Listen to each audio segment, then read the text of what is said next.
Krishnamurti. Quel est l'objet de notre recherche? Traduction de Carlos Suarez.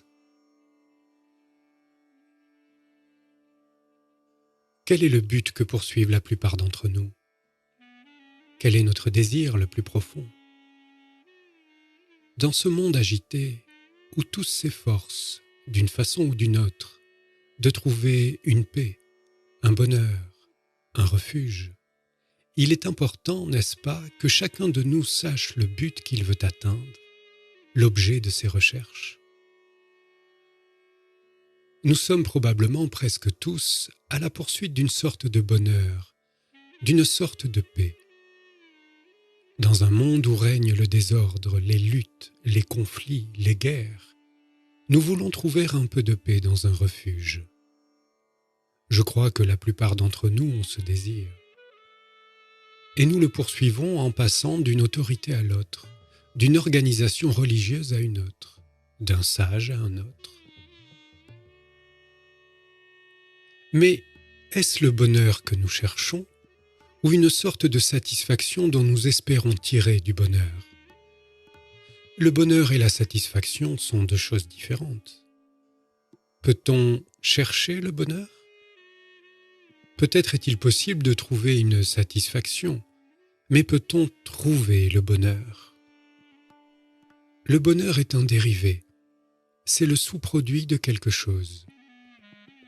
Et avant de consacrer nos esprits et nos cœurs à une recherche qui exige beaucoup de sincérité, d'attention, de réflexion, de soin, nous devons savoir si c'est le bonheur que nous voulons ou une satisfaction. Je crains qu'il s'agisse en général de satisfaction. Notre recherche a pour but de satisfaire notre désir de plénitude. Après tout, si c'est la paix que l'on cherche, on peut la trouver. L'on n'a qu'à se dévouer entièrement à une cause quelconque, à une idée, et y prendre refuge. Mais il est évident que cela ne résout pas le problème. S'enfermer dans une idée ne libère pas du conflit. Il nous faut donc savoir ce que nous voulons obtenir intérieurement et extérieurement. Si nous avons une perception claire de nos intentions, nous n'avons plus besoin d'aller consulter qui que ce soit à ce sujet, ni maître, ni église, ni organisation. Notre réelle difficulté est de clarifier notre intention. Et la question se pose, la clarté est-elle possible? Et peut-on aller à sa recherche en écoutant ce que disent les uns et les autres, depuis le plus grand sage jusqu'au prédicateur du coin de la rue? Vous faut-il aller chez quelqu'un pour être éclairé quant à vos intentions? Et pourtant, c'est ce que vous faites. Vous lisez d'innombrables livres, vous assistez à des réunions, vous adhérez à toutes sortes d'organisations, en vue de trouver un remède à vos conflits, à la misère de vos existences. Ou encore, sans vous livrer à toutes ces activités, vous déclarez avoir trouvé la lumière, que telle organisation, tel livre, tel sage vous satisfont, que vous y avez trouvé tout ce que vous cherchiez, et vous demeurez là-dedans, cristallisé, enfermé. Ce que nous cherchons à travers toute cette confusion, n'est-ce point quelque chose de permanent, de durable, quelque chose que nous appelons le réel, Dieu, la vérité ou autrement? Car le nom importe peu, le nom n'est pas la chose. Ne nous laissons pas prendre par des mots, laissons cela aux conférenciers professionnels. Il y a une recherche de quelque chose de permanent, n'est-ce pas, en chacun de nous, de quelque chose à quoi nous accrocher, qui nous donnera une assurance, un espoir, un enthousiasme durable, une certitude permanente, car, au plus profond de nous-mêmes, nous sommes si incertains. Nous ne nous connaissons pas. Nous avons beaucoup de faits et ce que les livres ont dit, mais nous n'avons pas de connaissance directe, d'expérience directe. Et quelle est cette chose que nous qualifions de permanente et dont nous espérons qu'elle nous conférera une permanence? L'objet de notre recherche, n'est-ce point un bonheur durable, une satisfaction durable, une certitude durable? Nous aspirons à quelque chose qui dure indéfiniment et qui nous fasse indéfiniment plaisir. Dépouillons-nous de nos mots et de nos phrases. Voyons le fait tel qu'il est. Ce que nous voulons, c'est un plaisir qui dure indéfiniment, que nous appelons la vérité, Dieu ou autrement. Voilà qui est entendu. C'est le plaisir que nous voulons. Peut-être est-ce une façon un peu brutale de le dire, mais en fait, c'est bien cela que nous voulons. Une connaissance qui nous donnera du plaisir, une expérience qui nous donnera du plaisir, une satisfaction qui ne se dissipera pas dans l'avenir. Nous avons tâté de toutes sortes de plaisirs, et ils se sont évanouis. Alors nous espérons trouver une satisfaction permanente en la vérité, en Dieu. Il est bien certain que c'est cela que nous recherchons tous, les plus intelligents d'entre nous comme les plus stupides, les théoriciens comme les gens pratiques. Mais existe-t-il une satisfaction permanente? Existe-t-il rien qui dure indéfiniment? Et si vous êtes à la recherche de cette satisfaction indéfiniment durable que vous appelez Dieu, la vérité ou autrement, ne devez-vous pas savoir ce que vous cherchez? Et lorsque vous dites « je cherche ce bonheur permanent », ne devez-vous pas connaître ce « je » qui cherche, savoir ce qu'est cette entité? Car il se pourrait que ce que vous cherchez n'existe pas. La vérité pourrait n'avoir aucun rapport avec tout ce que vous poursuivez, et je pense en effet qu'elle est entièrement différente de tout ce que l'on peut voir, concevoir et formuler. Donc, préalablement à cette recherche d'une permanence, n'est-il pas nécessaire de comprendre le chercheur?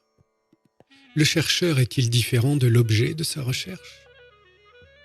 Lorsque vous dites « je cherche le bonheur », le chercheur est-il différent de l'objet de sa recherche?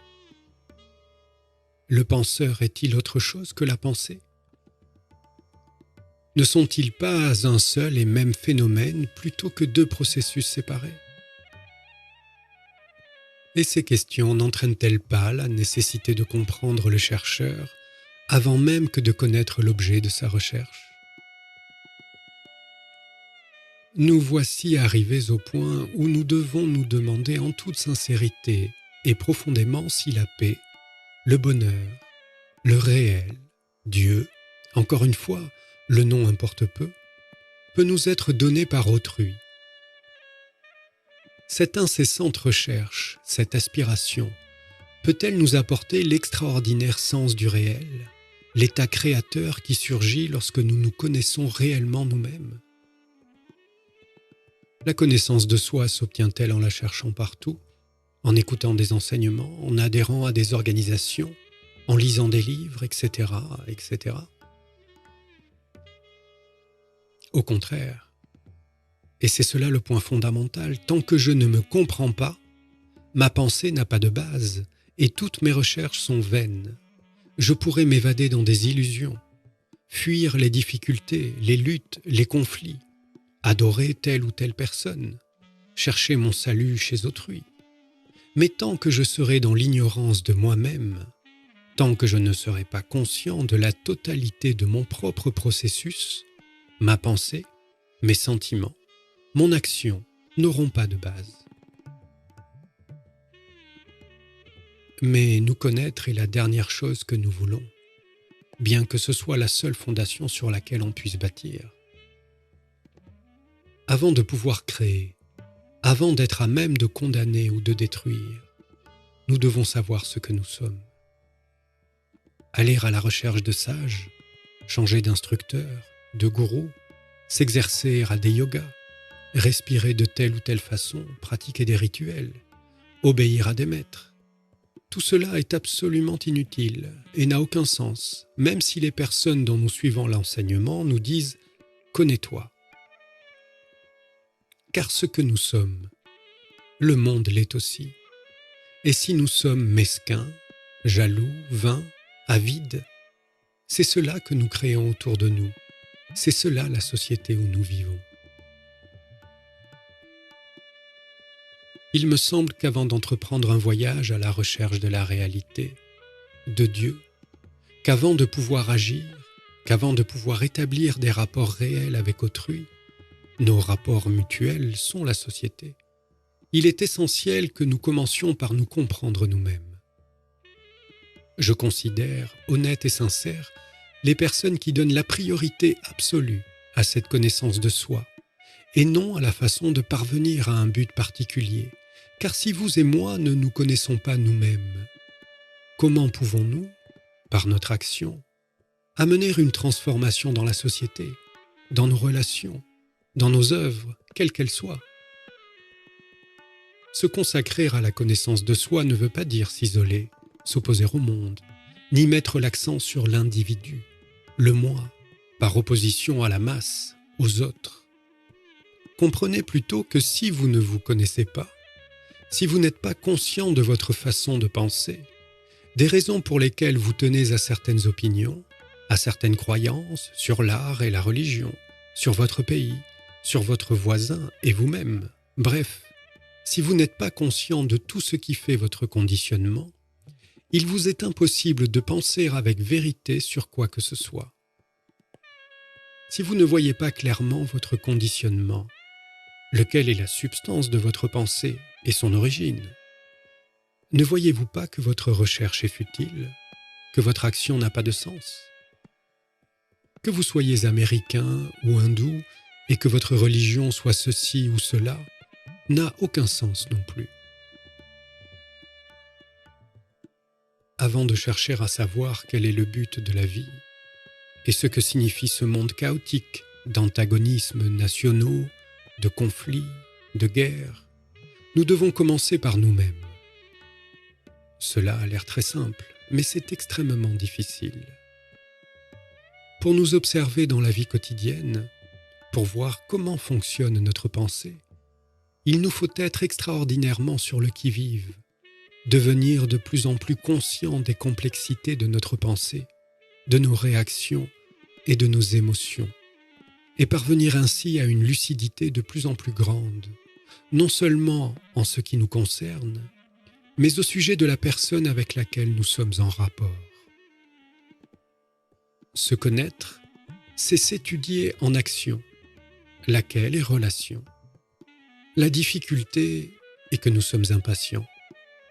Nous voulons aller de l'avant, parvenir à un but, de sorte que nous ne trouvons ni le temps, ni l'occasion de nous étudier, de nous observer. Par contre, nous nous engageons dans toutes sortes d'activités. Nous sommes si absorbés par notre gagne-pain, des enfants à élever, des responsabilités dans différentes organisations, que nous n'avons guère le temps de réfléchir, d'observer, de nous étudier. Mais la responsabilité de nos actions nous incombe. Nous ne pouvons pas la faire endosser à autrui. Cette habitude que l'on a, dans le monde entier, de s'appuyer sur des guides spirituels et sur leur système me semble être une activité creuse et complètement futile. Car vous pouvez lire les ouvrages les plus anciens ou les plus récemment parus et errer par toute la terre. Il vous faudra faire retour à vous-même.